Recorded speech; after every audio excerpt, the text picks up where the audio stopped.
Hey guys, CVH here, back with another deck tech today, and in this video we'll be looking at the Pdmd Orc Crusader. So as you can see on screen, this is basically a Crusader aggro deck. A few of the card choices, however, sort of hedged toward mid-range. I'll get into those in a second when I go into the specific card choices like I usually do.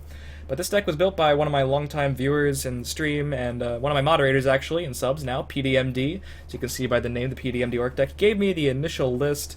I really wanted to try it out because it seemed like, a lot of the orcs already made sense in the archetype, especially thanks to the new buff to Morkel Gatekeeper giving it Prophecy, whereas it didn't have it before the card changes. So I wanted to try it out, and I eventually wound up changing a good portion of the deck, actually. I'll get into some of that. For example, he didn't own Relentless Raider, so that was more of a budget option. He was playing, I think, Fiery Imp or something else over them. So that's one of the things I included. But basically, this deck is going to play like your traditional Crusader aggro deck with a lot of, a few new tricks it can pull off, such as some of the Orc synergies, and a couple other things I'll get into in a minute that I've added to the deck. So first off, we have the 1-drops for 3 Relentless Raider, is basically the best 1-drop for aggro. I've talked about this before. Aggro Battle Mage uses it. This deck does as well. Decent on turn 1. It can trade with Fighters Guild Recruits, trade up with them. It's a 2-drop that's very popular against aggro decks.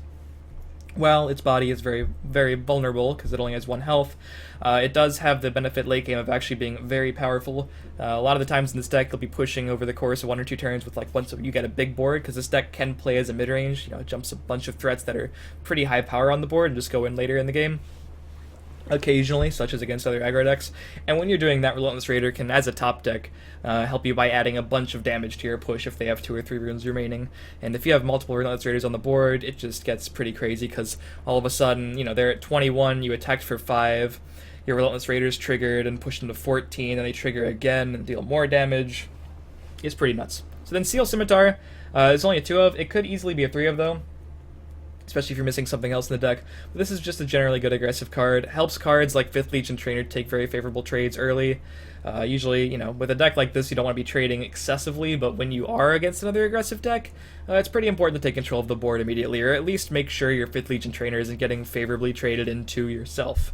So Steel Scimitar can help there, and then go to push some damage. Of course, if something has Scimitar attached to it and hits twice to face, that's 4 extra damage the Scimitar is giving you for just 1 Magicka, and that's great.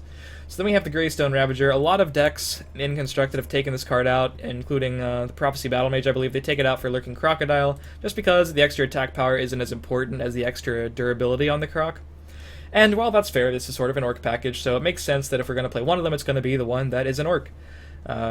3 Orc clan captains, one of them's premium, so it's a little bit confusing there, but yeah, definitely one of the most powerful Orcs in the game. Even the non-Orc decks use this if they're playing aggro and they're mostly creature-based. The aggro Battle Mage is mostly burn-based, so this one definitely wants this card. Helps you by putting a lot of damage on the board, and it's a priority kill. 3 Orc Clan Shaman. So this I should talk about. I took out the Mage Slayers that were originally in the list for the Orc Clan Shaman. If you're not familiar with this card, I don't blame you. It's not super good or anything. It just has Breakthrough, and other friendly Orcs in this lane have Breakthrough. Honestly, it could be a 3-2 vanilla that just said Orc, and I probably still would have at least tested it over the Mage Slayer. The Breakthrough really isn't going to be that useful most of the time. Not as useful as the Mage Slayer effect usually is. So you could try to hard counter some Control Mage with Mage Slayer if you're really playing against a lot of decks with Firebolt and such, but I made the call that I just wanted 3 extra cards that I could trigger Bankrai Butcher with, and that's why the Shaman's in there over the Mage Slayer, which is almost all the time a strictly better card, but I decided to play for the percentage of the time where I really needed to get Bankrai Butcher off, and the Mage Slayer's effect only really relevant against a few cards anyway, and those cards are likely to have other targets on the board.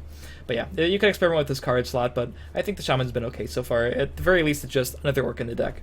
Riftthane, powerful 2-drop, really good for Crusader, not much to say there. Battle Rage Orc, kind of the same thing, played in a lot of these aggro decks just because it's a fantastic card, but it's an Orc in this deck, so it's even better, definitely a 3 of in here. 2 East March Crusaders. Some cycle in the deck. We already have the Triumphant Jarls. I could talk about these kind of together. The deck sort of has a slightly higher curve than some aggro decks, so the cycle isn't quite as missed, because we can sort of go to our 4 and 5 drop slots and take over the game with that, so we're not going to be running out of cards super quickly most of the time, but these cards, both of them do help you in case you are running out of cards. Very important, both of these in matchups like Ramp Scout or Control Mage, when even though you have a lot of these mid-range threats, they're more easily answered, and you do run the risk of running out of steam after that point if they are answered.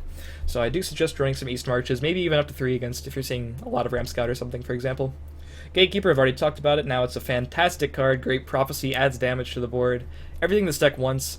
So yeah, I definitely suggest it. in this deck as a 3 of for sure because it's an Orc.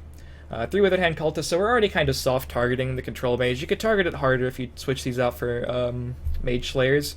This card I replaced Raiding Party for. Now Raiding Party does have a lot of good synergy in the deck as soon as I find the card, because you have the Orc Clan Captains, the 5th Legion trainers that can buff it up, and that's basically it in this deck. But there's other, you have the Steel Scimitars and the Merkle Gatekeepers. Any easy charge creature, that's why Battle Rage Orc is so good. Anything that just can charge in there. If you're holding a Scimitar in your hand and you have nothing to target, drawing a charge is obviously like one of the best things you could possibly do. And Raiding Party functions like that. So it's definitely a card that has some viability in the deck, but I didn't want to play it alongside the Cultist, and I thought the Cultist would just be a bit more important.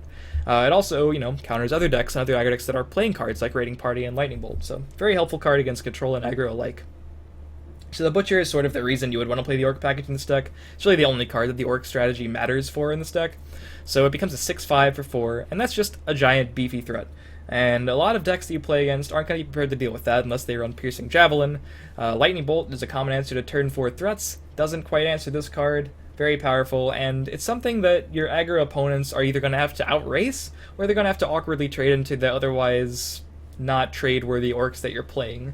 And, even slower decks are going to have to focus their removal on, if they think you have a Banker Butcher, they're going to have to, maybe kill a Greystone Ravager instead of something slightly more important. So that's one annoying thing for your opponent. Obviously, even at its worst, it's a playable card, it's just very understated. It's something that can still hit your opponent, though, so it's never completely dead. A lot of the time, it's quite good. 2 Earthbone Spinners. This actually, I think, should be 3. In fact, I'm going to make that change right now. I'm going to take out one of those for an Earthbone Spinner, just because I wanted to do this when I was streaming, but it slipped my mind. Earthbone Spinner, just a fantastic silence. I was testing the 3 Burn and Pillage instead, but silence just helps you deal that last bit of damage. Don't really need to talk about why the card's good. Hive Defender, likewise, this deck is slightly slower than an all-out aggro deck, so this card really helps you in those aggressive mirrors, and it's also fantastic against decks like Ram Scout that don't really have one card answer for it. Tier is more narrow in that it's only very good against other aggressive decks, but there were so many of those on the ladder when I was playing this deck that I thought Tier was very worth it. A lot of people don't like this card at all, but honestly, when you get it as a Prophecy, which, there's specific odds that you're actually going to get it as a Prophecy, when that happens, it can just close out the game against another aggro deck, and even control decks that have, like, Lightning Bolt and Jeff to answer it, they're going to have to allocate resources to this, and it might save your Markath Bannerman on the following turn. And that's important, because this card, which we're talking about next, is just huge value against Ram Scout, even huge value against other aggro decks because the 1/1s can trade so favorably, or, huge amounts of burst coming out of nowhere. If you have the Clan Captain, the Trainers, Relentless Raiders, all of a sudden, one hit with this, and your opponent should be thinking about whether or not they could be dead the following turn. Pillaging Tribune is mostly in there for those aggressive mirrors or mid-range mirrors. If you're up against a deck like Mid-Range Archer, this card is going to be fantastic for you. It could be a 3 of, you could not even play it if you're playing against a lot of control decks. Definitely the techiest choice in the deck, but pretty swingy, and more aggressive decks are starting to play this card just for those aggressive mirrors when, if you're racing in one lane, they're racing in the other lane, you drop a Tribune, you're dealing 10 to them and healing for 10, they're probably not going to be able to come back from that. And if you're dropping this on turn 5 and healing before turn 6, it's likely that you prevent them from breaking that extra rune that Burn and Pillage could deal damage for, so you might be saving like your 4th rune, and then all of a sudden your Tribune and your Markath Bannerman both live. So that's pretty relevant too, that you're healing out of range of their rune breaks and their Burn and Pillage, because all the aggro decks are playing Burn and Pillage right now. Speaking of Burn and Pillage, it's the next card. It's kind of nice how it keeps going. I'm talking about the next card, and it's the next card on the list. Burn and Pillage is a fantastic card to finish the game. If you want to hear more about this card, I did a card analysis video on it a couple videos back, so be sure to check out that for reasons why this card is pretty fantastic. So, yeah, very good in these aggro decks for closing out against other guards, or if they're trying to race you down, or if they're trying to trade with your things. Burn and Pillage can put a stop to all of that. A little bit clunky at more than 2 in this deck that I found, because you do have other ways to deal with the board. Your deck's pretty good at trading compared to other aggro decks, so you don't always need the Burn and Pillage, but it's a very good card nonetheless.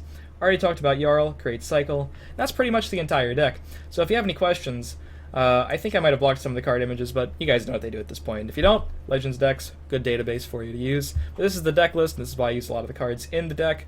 Thanks to Pdmd for coming up with the original list, probably about like 6 to 8 cards off at this point, but it's a good deck, and it did peak when I was streaming it at top 5 Legend. Definitely very, very constructed, playable. Don't underestimate the power of Orcs, guys. So if you like this video, feel free to drop a follow to the channel, and stay tuned for more strategy content and deck techs, and I will see you guys next time.